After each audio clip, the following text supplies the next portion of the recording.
ಮಾಡ್ಬೇಕಂತ ಹೊಂಟಿದ್ದೀರಾ ಹೇಳಿ ಸರ್. ಈಗ ಡಾಕ್ಟರ್ ಅಂಬೇಡ್ಕರ್ ಅವರು ಸಂವಿಧಾನದ ಸೃಷ್ಟಿಕರ್ತವರು, ಬರೆದವರು.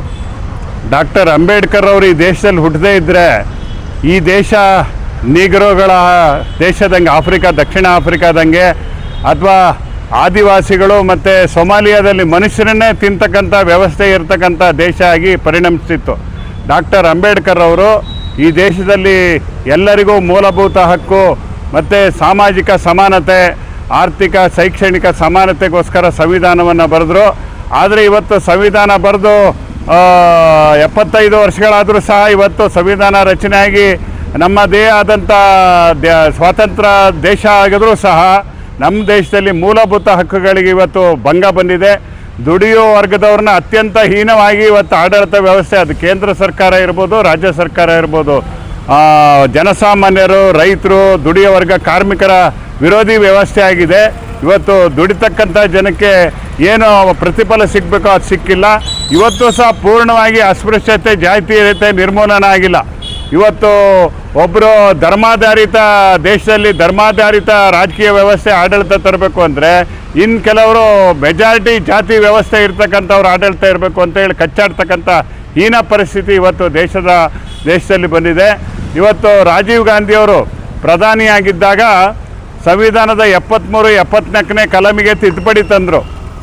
ಗ್ರಾಮ ಪಂಚಾಯತಿ, ತಾಲೂಕ್ ಪಂಚಾಯತಿ, ಜಿಲ್ಲಾ ಪಂಚಾಯತಿ ಇವಕ್ಕೆ ವಿಧಾನಸಭೆ, ಲೋಕಸಭೆ ಚುನಾವಣೆ ಹೆಂಗೆ ಅವಧಿ ಮುಗಿಯೋದ್ರೊಳಗೆ ಆಗುತ್ತೋ ಅದೇ ರೀತಿ ಚುನಾವಣೆ ಮಾಡಬೇಕು ಅಂತ ಸಂವಿಧಾನವನ್ನು ತಿದ್ದುಪಡಿ ಮಾಡಿದ್ರು. ಇವತ್ತು ಪಿರಿಯಡ್ ಮುಗಿಯುತ್ತೆ ಅಂತ ಹೇಳಿದ್ರೆ, ಅವಧಿ ಮುಗಿಯುತ್ತೆ ಅಂದರೆ ಹಿಂದಿನ ದಿನದೊಳಗೆ ಎಲೆಕ್ಷನ್ ಮಾಡಿ ಯಾವುದೇ ಆಡಳಿತಾಧಿಕಾರಿಗಳನ್ನು ನೇಮಿಸದೆ ಇವತ್ತು ಆಡಳಿತ ನಡಿಬೇಕು. ಸ್ಥಳೀಯ ಸಂಸ್ಥೆಗಳು, ಅದು ಪಂಚಾಯತಿ ಇರ್ಬೋದು, ಪಟ್ಟಣ ಪಂಚಾಯತಿ, ಪುರಸಭೆ, ನಗರಸಭೆ, ಕಾರ್ಪೊರೇಷನ್ಗಳಿರ್ಬೋದು, ಇವು ಸ್ಥಳೀಯ ಸರ್ಕಾರಗಳು ಇವಾಗ ನಿಯಮಬದ್ಧವಾಗಿ ಚುನಾವಣೆ ನಡಿಬೇಕು ಅಂತ ಹೇಳಿ ಡಾಕ್ಟರ್ ಅಂಬೇಡ್ಕರ್ ಅವರ ಬರೆದಂಥ ಸಂವಿಧಾನಕ್ಕೆ 74ನೇ ಕಲಮಿಗೆ ರಾಜೀವ್ ಗಾಂಧಿ ಅವರು ಪ್ರಧಾನಿ ಇದ್ದಾಗ ತಿದ್ದುಪಡಿಯನ್ನು ತಂದರು. ಆದರೆ ಇವತ್ತು ಜಿಲ್ಲಾ ಪಂಚಾಯತಿ ಆಡಳಿತ ಇವತ್ತು 5 ವರ್ಷ ಆದರೂ ತಾಲೂಕ್ ಪಂಚಾಯತಿ, ಜಿಲ್ಲಾ ಪಂಚಾಯತಿಗೆ ಚುನಾವಣೆ ನಡೆದಿಲ್ಲ. ಇದು ಸಂವಿಧಾನ ವಿರೋಧಿ ನಡವಳಿಕೆ ಸರ್ಕಾರದ್ದು.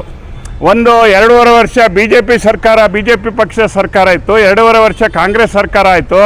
ರಾಜೀವ್ ಗಾಂಧಿಯವರ ತತ್ವ ಸಿದ್ಧಾಂತವನ್ನೇ ಇವತ್ತು ರಾಜ್ಯದಲ್ಲಿ ಆಡಳಿತ ನಡೆಸ್ತಕ್ಕಂಥ ಅವ್ರದೇ ಪಕ್ಷ ಇವತ್ತು ಪಕ್ಷ ಅಧಿಕಾರದಲ್ಲಿದ್ದರೂ ಸಂವಿಧಾನದಲ್ಲಿ ತಿದ್ದುಪಡಿ ಆದಂಗೆ ಸಂವಿಧಾನದ ಅನುಸಾರ ಇವತ್ತು ಆಡಳಿತ ನಡೀತಾ ಇಲ್ಲ. ಇವತ್ತು ನಮ್ಮ ಸಾಗರ ನಗರಸಭೆ ಹಾಗೆ ಇಡೀ ರಾಜ್ಯದ ಪಟ್ಟಣ ಪಂಚಾಯತಿ, ಪುರಸಭೆ, ನಗರಸಭೆಗಳಿಗೆ, ಕಾರ್ಪೊರೇಷನ್ಗಳಿಗೆ ಅವಧಿ ಮುಗಿದಿದೆ. ಈಗಾಗಲೇ ಅವಧಿ ಮುಗಿಯೋದ್ರೊಳಗೆ ಚುನಾವಣೆ ನಡೆದು ಅವಧಿ ಮುಗಿದಿರೋ ದಿನವೇ ಹೊಸ ಆಡಳಿತ ಇವತ್ತು ಅಧಿಕಾರಕ್ಕೆ ಸ್ವೀಕಾರ ಮಾಡಬೇಕು. ಆದರೆ ಇವತ್ತು ಆಡಳಿತಾಧಿಕಾರಿಗಳನ್ನು ಸಂವಿಧಾನ ವಿರೋಧಿಕೆಯಾಗಿ ಇವತ್ತು ನಡೆಸ್ತಾ ಇದ್ದಾರೆ. ಕೋಮು, ಜಾತಿ, ಧರ್ಮದ ಆಧಾರದ ಮೇಲೆ ಇವತ್ತು ದೇಶದಲ್ಲಿ ಆಡಳಿತ ನಡೀತಾ ಇದೆ. ಜನರಲ್ಲಿ ವೈಜ್ಞಾನಿಕ ಮನೋಭಾವವನ್ನು ಬೆಳೆಸಬೇಕು ಅಂತ ಸಂವಿಧಾನ ಹೇಳಿದೆ. ಜನರಿಗೆ ಸಾಮಾಜಿಕ ಸಮಾನತೆ, ಜಾತೀಯತೆ, ಕೋಮು ಸೌಹಾರ್ದ, ಏಕತೆ, ಸಮಗ್ರತೆಯನ್ನು ಈ ದೇಶದಲ್ಲಿ ಕಾಪಾಡಬೇಕು ಅಂದರೆ ಇಲ್ಲಿಂದ ಡೆಲ್ಲಿಗೆ ಇರ್ತಕ್ಕಂಥವರು ಸಮಗ್ರತೆ, ಕೋಮು ಸೌಹಾರ್ದತೆ, ಜಾತ್ಯತೀತತೆ ಎಲ್ಲವನ್ನು ನಾಶ ಮಾಡಲಿಕ್ಕೆ ಇವತ್ತು ಆಡಳಿತವನ್ನು ಮಾಡ್ತಿದ್ದಾರೆ. ಅದಕ್ಕೆ ಜನ ಜಾಗೃತರಾಗಬೇಕು. ಕೇವಲ ಅಂಬೇಡ್ಕರ್ ಬರೆದಂಥ ಸಂವಿಧಾನ ದಿನಾಚರಣೆ ಅಥವಾ ಅಂಬೇಡ್ಕರ್ ಪುಣ್ಯತಿಥಿ ಜನ್ಮದಿನ ಮಾಡಿದ ಕೂಡ ಇವತ್ತು ಅಂಬೇಡ್ಕರ್ ಅವ್ರಿಗೆ ಗೌರವ ಬಂದಂಗಲ್ಲ. ಅಂಬೇಡ್ಕರ್ ಅವರು ಏನಿವತ್ತು ಜನರಿಗೆ ಸಂದೇಶ ಕೊಟ್ಟಿದ್ದರು, ಶಿಕ್ಷಣ, ಸಂಘಟನೆ, ಹೋರಾಟ, ನಮ್ಮ ಹಕ್ಕುಗಳಿಗೆ ಹೋರಾಟ ಮಾಡಬೇಕು. ದುಡಿಯೋ ವರ್ಗದ ಜನ, ದಲಿತರು, ಅಲ್ಪಸಂಖ್ಯಾತರು, ಹಿಂದುಳಿದ ವರ್ಗದವರು, ಎಲ್ಲ ಬಡವರು ಅನ್ನೋ ಸಂದೇಶ ಕೊಟ್ಟಿದ್ದರು. ಆ ಸಂದೇಶದ ಅನುಸಾರ ಹೋರಾಟ ಮಾಡಿ ನಿಜವಾದ ಜನಪರ ರಾಜ್ಯ, ಜನಪರ ಆಡಳಿತವನ್ನು ಇವತ್ತು ನಾವು ಪಡೀಲಿಕ್ಕೆ ಸಂವಿಧಾನ ದಿನಾಚರಣೆ ದಿನ ಮಾಡಬೇಕು. ಇವತ್ತೇನು ಸಂವಿಧಾನ ದಿನ ಆಚರಣೆ ಮಾಡ್ತಾ ಇದ್ದಾರೆ ಸರ್ಕಾರದವರು, ಇವರು ಸಂವಿಧಾನ ವಿರೋಧಿಯಾಗಿ ನಡ್ಕೊಳ್ತಾ ಇರೋದಕ್ಕೆ ನೂರಾರು ಉದಾಹರಣೆಗಳಿದೆ.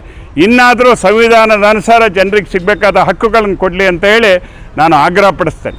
ಅಂದರೆ ನಿಮ್ಮ ಲೆಕ್ಕಕ್ಕೆ ಒಟ್ಟು ಒಂದು ಹೆಸರಿಗೆ ಮತ್ತೆ ಆ ಭಾವಚಿತ್ರಕ್ಕೆ ಒಂದು ಸಂವಿಧಾನದ ದಿನ ಅಂತ ಆಚರಣೆ ಎಲ್ಲ ಕಡೆ ಅಂಬೇಡ್ಕರ್ ಪ್ರತಿಭೆ ಮಾಡಿ ಸಂವಿಧಾನದ ಪುಸ್ತಕ ಕೈಯಲ್ಲಿ ಕೊಟ್ಟು ಜನರಿಗೆ ತೋರಿಸಿ ಸಂವಿಧಾನದ ಪುಸ್ತಕ ಇಟ್ಕೊಂಡು ಪ್ರಮಾಣ ಮಾಡೋದು ಇದೆಲ್ಲ ಆಡಂಬರ ಮಾಡ್ತಾರೆ ಹೊರತು ಸಂವಿಧಾನದ ಅನುಸಾರ ಬೇಕಾದ್ರೆ ಅದನ್ನು ಸಾರ್ವಜನಿಕ ಚರ್ಚೆಗೆ ಬೇಕಾದ್ರೆ ಯಾರು ಬಂದರೆ ಅದನ್ನು ಆಡಳಿತ ನಡೆಸೋರಿಗೆ ಹೇಳ್ಬೋದು. ಸಂವಿಧಾನದ ಅನುಸಾರ ಇವತ್ತು ಆಡಳಿತ ನಡೀತಿಲ್ಲ. ಅಂಬೇಡ್ಕರ್ ಅವರಿಗೆ ಅಗೌರವ ಆಗಂಗೆ ಈ ದೇಶದಲ್ಲಿ ಆಡಳಿತ ನಡೀತಾ ಇದೆ. ಧನ್ಯವಾದಗಳು ಸರ್.